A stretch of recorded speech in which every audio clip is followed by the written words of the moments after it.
Di dunia teknologi, ada satu nama yang hampir menggulingkan dominasi raksasa kayak Apple dan Samsung. Dulu mereka bukan siapa-siapa, cuma perusahaan kecil yang mencoba bertahan di tengah ketatnya persaingan industri teknologi. Tapi dalam waktu yang singkat, mereka berhasil menjadi ancaman besar bagi brand-brand ternama. Huawei sempat menguasai pasar global dengan menghadirkan inovasi yang gila-gilaan dan sukses menggeser posisi Apple di pasar global. Tapi tiba-tiba semuanya berubah. Diblokir Amerika, dilarang pakai Google, dan bahkan dianggap sebagai sebuah ancaman. Loh, kok bisa? Kali ini kita bakal nyelotehin gimana awal mula perjalanan Huawei, kenapa mereka bisa naik secepat itu, dan kenapa akhirnya mereka harus jatuh. Inilah perjalanan Huawei dari nol sampai hampir merajai teknologi global. Selamat datang di segmen Nyontek, nyelotehin teknologi.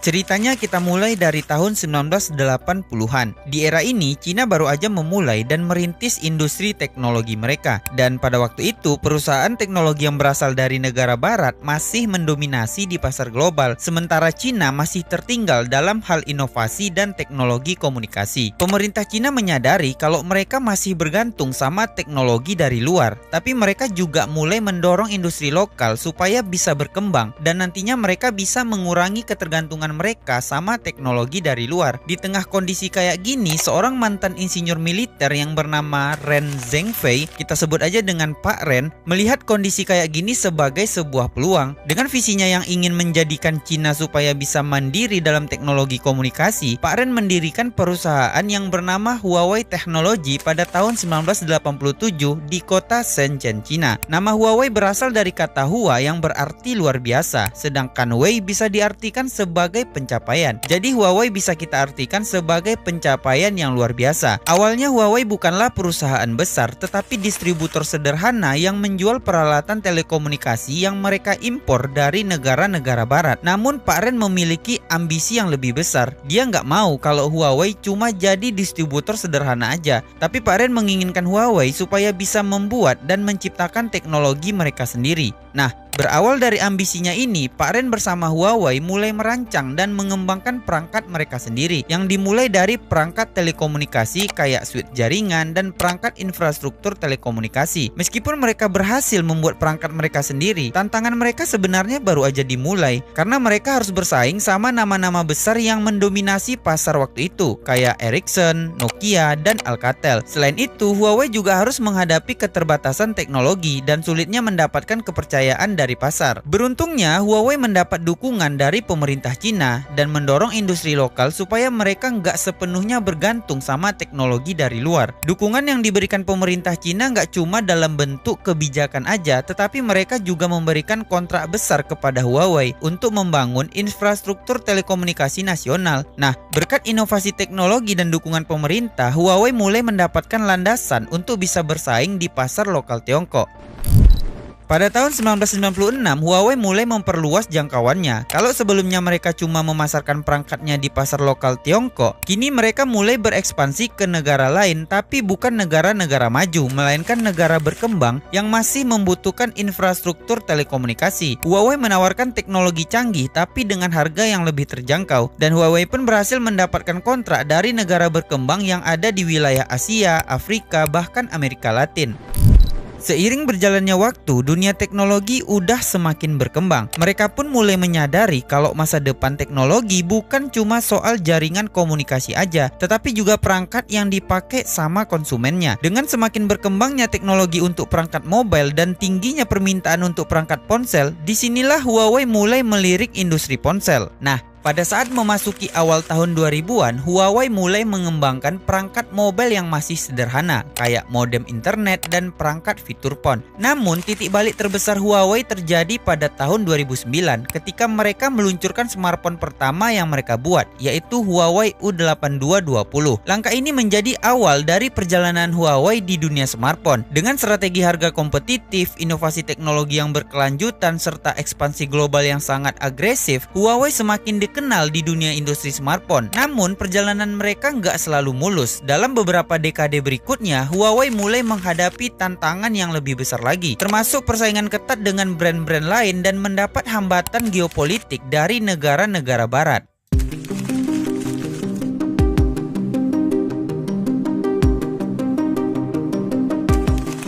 Memasuki tahun 2010, Huawei semakin serius untuk menyambut era smartphone. Mereka berinvestasi besar-besaran dalam bidang penelitian dan pengembangan, terutama dalam dua aspek, yaitu pengembangan chipset dan teknologi kamera. Seiring berjalannya waktu, pada tahun 2012, mereka membuat gebrakan baru dengan meluncurkan chipset yang mereka kembangkan sendiri, yaitu Kirin. Langkah ini sangat strategis karena dengan memiliki chipset sendiri, Huawei nggak perlu lagi bergantung sama pemasok chipset kayak Qualcomm dan MediaTek. Selain itu, dengan hadirnya chipset Kirin, Huawei bisa mengoptimalkan dan mengembangkan smartphone mereka jadi lebih baik lagi. Berlanjut ke tahun 2018, Huawei kembali membuat inovasi baru dengan menghadirkan Kirin 980 yang merupakan chipset pertama yang menggunakan teknologi fabrikasi 7 nanometer, melampaui chipset Snapdragon 855 dan A12 Bionic milik Apple. Hal ini membuktikan kalau Huawei bisa untuk menjadi inovator di dalam industri teknologi.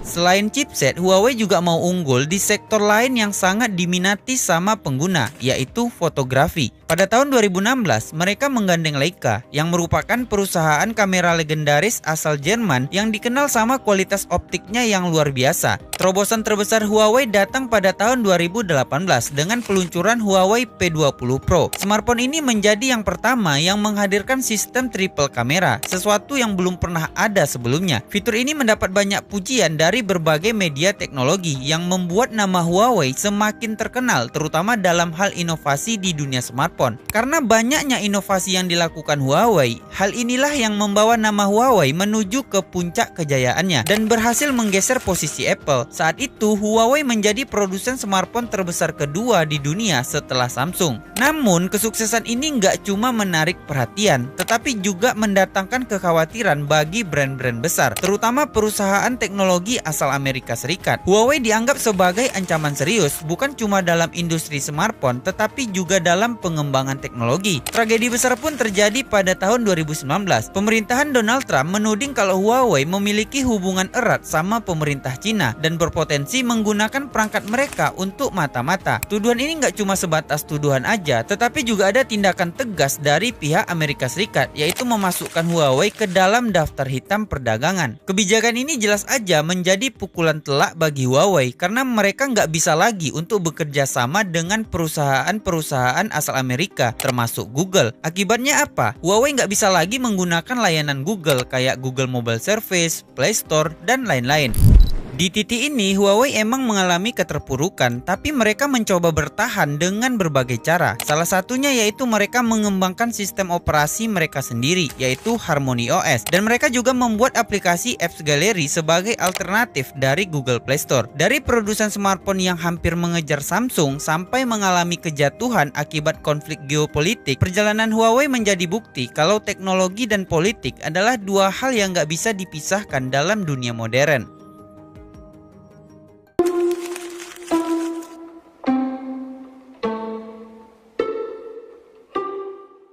Setelah terkena sanksi dari pemerintah Amerika Serikat pada tahun 2019, Huawei nggak bisa lagi menggunakan sistem operasi Android dan layanan Google lainnya, yang membuat nama Huawei perlahan-lahan mulai meredup di pasar global. Meskipun begitu, mereka segera mencari cara baru supaya tetap bisa bertahan dan terus berinovasi. Dan pada tanggal 9 Agustus tahun 2019, Huawei secara resmi meluncurkan sistem operasi yang mereka ciptakan sendiri, yaitu Harmony OS. Namun, Harmony OS awalnya belum digunakan untuk perangkat smartphone mereka, tetapi masih digunakan untuk perangkat TV pintar Honor Vision. Dan pada tahun 2021, barulah Harmony OS secara resmi menggantikan sistem operasi Android yang digunakan di perangkat smartphone mereka. Membangun sistem operasi dari nol jelas aja bukanlah hal yang mudah, tapi tantangan terbesar Harmony OS sebenarnya yaitu ekosistem aplikasi. Tanpa aplikasi-aplikasi populer kayak WA, Instagram, maupun Facebook, sistem operasi baru akan sangat sulit sulit diterima oleh pengguna smartphone. Dan untuk mengatasi hal ini, Huawei mengembangkan Huawei Mobile Service sebagai pengganti dari Google Mobile Service. Mereka juga meluncurkan Huawei Apps Gallery sebagai alternatif dari Google Play Store. Dan untuk menarik pengembang aplikasi, Huawei menawarkan berbagai intensif kayak dukungan finansial dan alat pengembangan supaya aplikasi-aplikasi yang ada di Android bisa dengan mudah diporting ke Harmony OS. Meskipun awalnya nggak mudah, perlahan-lahan udah mulai banyak aplikasi yang hadir di ekosistem Huawei.